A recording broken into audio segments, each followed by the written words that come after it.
Ok, bienvenue à toi dans cette vidéo. Je suis dans mon jardin, je vais rentrer pour te faire cette vidéo et t'expliquer exactement ce que je vais pouvoir te partager aujourd'hui comme valeur. Ça va être littéralement une bombe de valeur, donc écoute bien vraiment toute cette vidéo. Je vais te parler de lock-in, de comment lock-in bien, parce que oui, il y a un bon et un mauvais lock-in. Un lock-in qui va te permettre de lock-in sur le long terme. Donc là, je ferme juste la porte. Et écoute bien jusqu'à la fin, parce que je vais te parler de différents concepts que tu vas pouvoir implémenter même pour toi. Enfin, même pour toi, absolument, dans ton quotidien et qui, spoiler, ont fonctionné pour moi, ont fonctionné pour mon entourage aussi.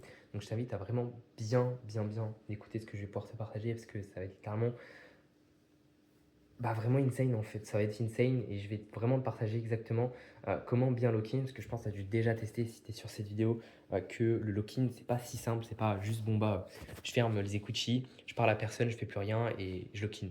Non, c'est pas ça le lock-in, il y a tout un art de lock-in j'ai envie de dire et après l'avoir expérimenté plusieurs mois, aujourd'hui je suis chez mes parents, comme vous le voyez, je suis chez mes parents, j'ai lock-in pendant plusieurs mois, ça fait plusieurs mois que je suis retourné du coup chez mes parents pour vraiment lock-in sur un nouveau projet et passer un next step vraiment dans mon business, dans mon activité professionnelle et personnelle, et pour ensuite repartir à l'étranger. Je ne sais pas si je repartirai à Bali, je reviens de Bali, je ne sais pas si je repartirai à Bali ou si j'irai à Dubaï voir une nouvelle personne, faire de nouvelles expériences. Et je voulais partager ça parce que c'est insane à quel point j'ai vu énormément de personnes ne pas tenir l'adhérence. Mathis Coué en parle carrément, que lui-même n'arrive pas à être lock-in de manière constante et régulière.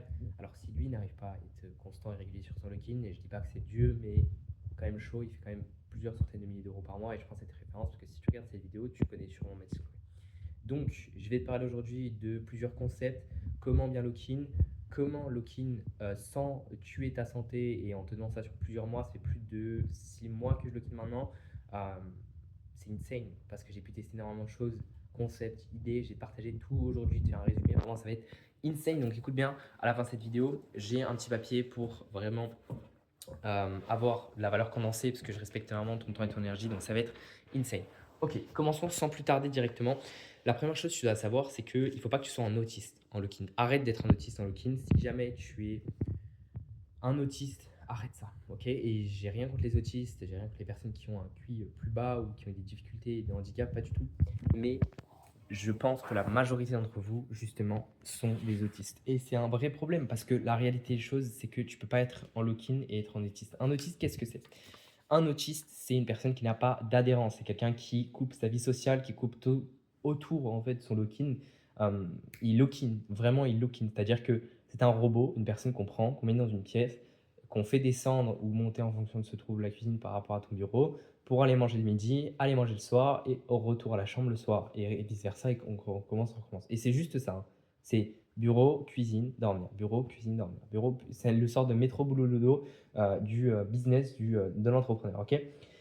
Et pourquoi je te parle de ça? Parce que moi-même, après avoir testé plusieurs mois de lock-in, j'ai remarqué que en fait, le lock-in, c'était pas ça. C'était pas ça. C'était mon premier vrai lock-in. Alors, j'avais déjà fait un lock-in il y a un peu plus d'un an quand j'avais lancé mon premier projet, quand j'avais bossé avec mes premiers clients, etc.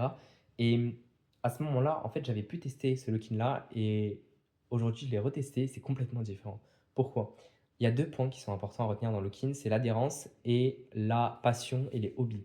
Oussama Hamar pardon, en parle de cette chose-là, des passions et des hobbies. Je vais me relever directement, c'est que vous ne pouvez pas lock-in et être intense dans votre travail, être vraiment intense, travailler 12 à 16 heures par jour, si derrière vous n'êtes pas intense dans votre vie personnelle. Et quand je parle de vie personnelle, ça peut être très bien vie personnelle seule, ok? Votre vie personnelle, c'est pas forcément avec des gens, ok? Donc je vous donne un exemple. Vous pouvez très bien rentrer chez vous et au lieu de vous détendre, parce que la relaxation en vrai ça va 2 secondes, ça vous relaxe pas vraiment la relaxation ni les vacances, en vrai c'est du bullshit ça. En fait, soyez intense dans votre vie personnelle, faites des activités qui soient intenses, qui ne soient pas forcément par rapport à du travail, mais peut-être à rapport à, je sais pas, une activité secondaire que vous kiffez, vous faites du kart, vous, je sais pas, vous voyagez, vous visitez des lieux, vous faites du surf, il y a énormément de choses à faire et trouvez-vous un hobby qui vous fait gagner du temps, qui vous fait gagner du temps, qui vous fait être intense dans votre vie personnelle et qui vous garde ce standard-là, parce que l'intensité, c'est quelque chose d'extrêmement important. Et si vous descendez tous les soirs l'intensité en rentrant chez vous, si vous avez un bureau ou en allant, je sais pas, dans votre salon avec vos amis, si vous êtes en colocation ou avec vos parents, ben, en fait, vous allez très vite voir que ça va être compliqué à tenir sur le long terme parce que ce niveau d'intensité-là doit être constant, ok? Et ça, c'est très important. Ok, maintenant, deuxième chose, c'est l'adhérence. L'adhérence, vous devez absolument avoir de l'adhérence en fait, sinon vous n'allez pas tenir sur le long terme. Je vous garantis que vous n'allez pas tenir sur le long terme si votre adhérence ne fonctionne pas. Je vous donne un exemple. Si vous allez à la salle une fois par jour, par exemple, vous y allez en courant, vous revenez, vous lisez 3 livres, enfin, allez, je vais vraiment donner une routine qui est vraiment pertinente au lieu d'extrémiser la chose. J'essaie de vous expliquer ça le plus simple possible. Vous allez à la salle, vous voulez aller à la salle, par exemple, une journée, vous devez faire une to-do list de plusieurs heures. Vous allez à la salle en courant, vous revenez, vous travaillez directement, vous mangez en regardant une vidéo je sais pas, de learning, une course ou euh, je sais pas, une vidéo de votre mentor, n'importe quoi, ou même un call en fait, tout simplement de formation de coaching. Boum, vous sortez de ce call-là, vous sortez de votre repas, tout simplement vous recommencez à bosser, vous ne faites pas de sieste, vous ne faites pas de méditation, vous n'avez jamais de stop, en fait, vous n'allez pas avoir d'adhérence, vous allez pouvoir tenir 3, 4, 5 jours. Mathis en parle, Mathis Chloé, je reprends cet exemple-là, lui-même dit qu'il arrive à faire ça plusieurs jours, mais sur le long terme, ça ne fonctionne pas. Ça ne fonctionne pas. Et si vous voulez lock-in plusieurs mois, plusieurs années, pendant 2, 3, 4, 5 ans, bah en fait, ça ne fonctionne pas de fonctionner comme ça. Je vous invite à trouver vraiment votre équilibre entre adhérence. Alors, vous bullshitez pas aussi, parce qu'à un moment donné, je suis tombé dans ce truc-là de j'adhère trop. Donc, qu'est-ce que c'est l'adhérence? Je vous invite à regarder la définition. Alors, je ne vais pas définir des termes très simples. Vous avez ChatGPT, enfin, vous êtes un entrepreneur smart si vous êtes sur cette vidéo. Donc, recherchez par vous-même. Mais c'est vraiment ça, c'est l'adhérence. C'est comprendre que l'adhérence est extrêmement important et doit être un calcul dans votre lock-in, doit être un calcul dans votre journée de travail, dans votre journée d'entrepreneur. Ok? Je vais enchaîner directement sur le deuxième concept. Donc ça, c'était vraiment, soyez pas un autiste parce que vous n'allez pas tenir longtemps. Sinon, je vous le garantis, pour avoir été plusieurs mois lock-in comme un autiste, je vous garantis que vous allez tomber en burn-out plus rapidement que si vous étiez en salarié métro boulot dodo. Parce que votre charge mentale va être extrêmement élevée et votre intensité ne redescendra jamais justement pour les bonnes choses. Ok? Nickel. Deuxième point, c'est le focus sur des idées stratégiques. Ça, c'est hyper intéressant. J'ai énormément d'entrepreneurs qui se perdent en regardant des contenus sur les réseaux sociaux, de nouvelles idées, nouvelles méthodes, les nouveaux mécanismes pour faire 10 cas par mois, pour avoir une acquisition client qui fonctionne. La réalité des choses, c'est que les principes premiers fonctionnent. Ok, tant que vous avez du trafic, du marketing, du produit qui fonctionne dans votre business, enfin littéralement, votre business fonctionne. C'est comme ça que les entreprises jusqu'à 1 million, 2 millions, 5 millions par mois fonctionne, ok, pour avoir eu des insights de personnes à ces niveaux-là, c'est comme ça que ça fonctionne. Tant que vous avez du trafic, du marketing et du bon produit et tout ça de manière maximisée, excellente et de qualité, votre business tourne. Donc, focussez-vous là-dessus, les principes premiers et non les nouvelles idées, les nouvelles stratégies, les nouveaux mécanismes. Et pour ça, quand je vous parle du coup de lock-in, ça vient sur ce point-ci. Pourquoi je parle de ce point-ci, pardon? C'est tout simplement parce que je vois énormément d'entrepreneurs qui veulent se lock-in, mais qui regardent énormément de contenu business pour soi-disant consommer intelligemment. Et ce sera mon dernier point juste après, je vous en parler. Donc, vraiment, restez bien jusqu'à la fin de la vidéo parce que tout le monde fait cette erreur et je l'ai fait pendant plusieurs mois et ça m'a fait perdre des dizaines de milliers d'euros. Je ne rigole pas, je vous le garantis. Je vais vous expliquer ça juste après pour éviter de faire cette erreur. Pardon.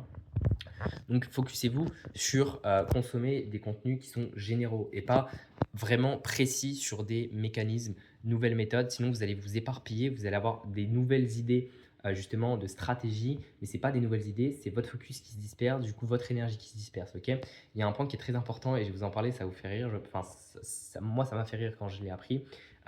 C'est que le Steve Jobs, il travaillait, pas Steve Jobs, le mec qui travaillait, donc le CEO de Apple, je me souviens plus du tout de son prénom ni de son nom, mais le CEO de Apple, il avait un COO, ok? Son COO, enfin plutôt du coup le CEO de Apple allait tous les jours dans le bureau de son COO, pardon, pour lui demander combien de bonnes idées il avait littéralement laissé tomber. Pas parce qu'il avait, en fait, le truc c'est pas de trier les bonnes idées avec les mauvaises idées. C'est pas de dire, ok, ça c'est une bonne idée, ça c'est une mauvaise idée. Le tout, c'est de supprimer un maximum de bonnes idées parce que vous avez sûrement des très bonnes idées, vous trouvez super, qui vont vous faire gagner du temps dans votre production, dans votre journée, etc. Mais il faut absolument que vous restiez concentré sur vos principes premiers de votre business et continuer à faire fonctionner, à maximiser chacun de ces points. Ok?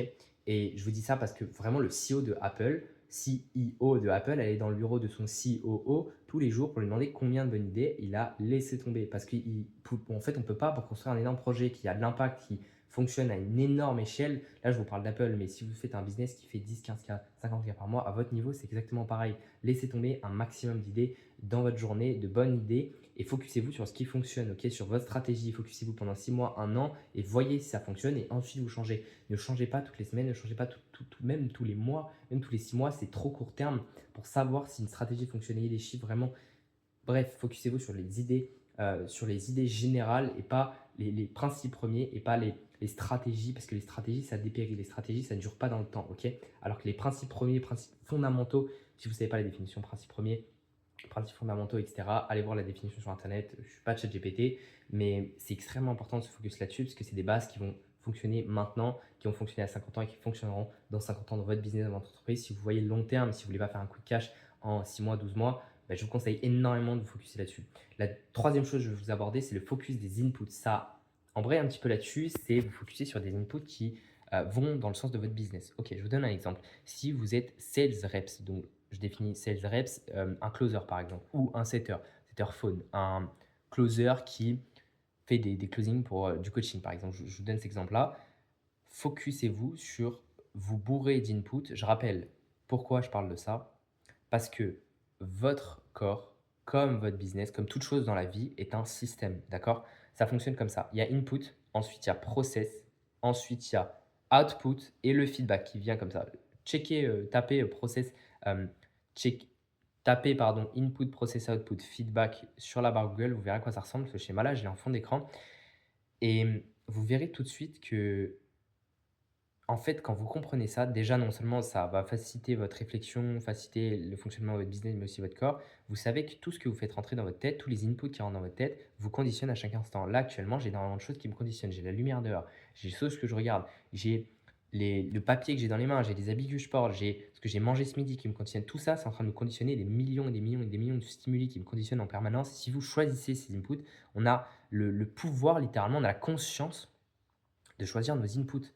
C'est merveilleux. On a la conscience de pouvoir choisir nos inputs et on a la conscience de avoir la conscience d'esprit de choisir ce qui rentre et ce qui ne rentre pas dans notre corps. Ok, que ce soit au niveau de votre vue, au niveau de vos oreilles, par exemple la musique que vous écoutez, les films, les séries, les vidéos YouTube que vous regardez, ce que vous mangez, ce que vous sentez, tout ça, ça vous conditionne à être la personne que vous êtes aujourd'hui depuis des dizaines et dizaines d'années si vous êtes, enfin bref.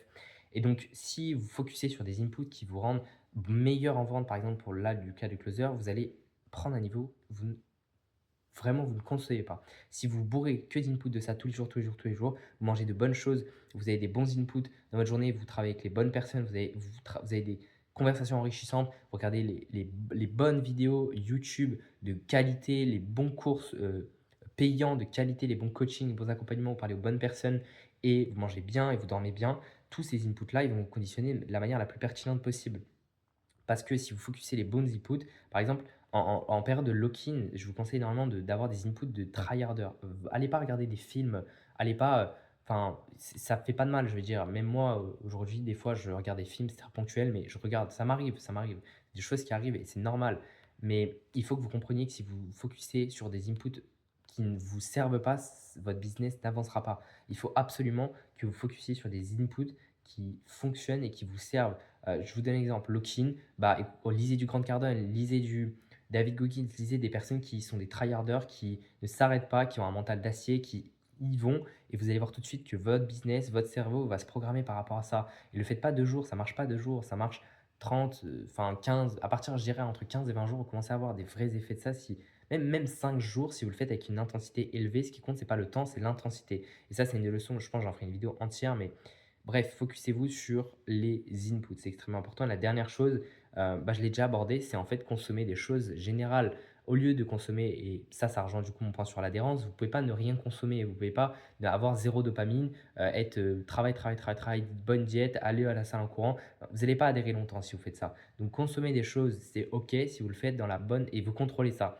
Si vous le faites de manière impulsive, arrêtez, faites partez dans la forêt, louez-vous un Airbnb, je sais pas, restez dans votre chambre pendant 3 jours, ne mangez pas, faites un jeûne, faites une détox et ensuite vous pouvez revenir plus fort. Et consommer de manière intelligente des contenus globaux. Arrêtez de regarder des stratégies business sur des nouvelles méthodes, mais regardez par exemple des conférences. Un exemple de Oussama Hamar sur l'économie. Regardez des vidéos sur Tougan Barra, regardez des vidéos sur des conférences d'autres personnes. Enfin, ça peut être, il y a énormément de choses que vous pouvez comprendre de ces vidéos-là que vous pouvez implémenter dans votre business en réfléchissant et non en appliquant bêtement des stratégies que vous voyez sur votre business, enfin sur la nouvelle stratégie que vous voyez sur YouTube en trends. Ok, c'est ces principes premiers-là que vous allez pouvoir garder sur le long terme et qui vraiment vont vous servir, je vous le garantis. Bref, appliquez tout ce que je viens de vous parler, appliquez pardon, tout ce que je viens de vous partager et vous verrez votre locking sera 1 plus simple, 2 plus rapide pour atteindre vos objectifs et 3 beaucoup plus efficace. Ok, vous allez atteindre des objectifs beaucoup plus élevés du 10x vraiment. On se dit à très vite. Mais on ne remercie pas, la valeur était gratuite. Et abonnez-vous, likez aussi, ça fait plaisir.